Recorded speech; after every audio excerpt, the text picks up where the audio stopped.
প্রথম আলো কার্যালয়ের দোতলা এবং তিনতলার যে সম্মুখ ভাগ সেগুলো কাচের দেয়াল যেগুলো আছে সেই কাচের দেয়ালগুলো তারা পুরোপুরি ভেঙে দিয়েছে। ভেঙে সেখান থেকে যেই সমস্ত পণ্যগুলো ভিতরে রয়েছে, আসবাবপত্রগুলো রয়েছে প্রথম আলো কার্যালয়ের, সেগুলো সব নিচে ফেলে ইতিমধ্যে আগুন ধরিয়ে দিয়েছে।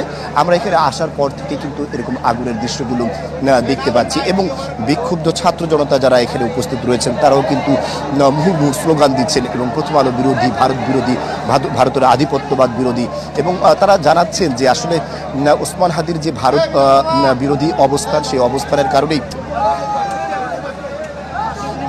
ভারত বিরোধী অবস্থানের কারণেই কিন্তু তার যে মৃত্যু এরকমটা তারা আশঙ্কা করছেন, যার ফলে কিন্তু বিক্ষুব্ধ ছাত্র জনতা যারা আছে তারা এখানে একত্র হয়েছেন।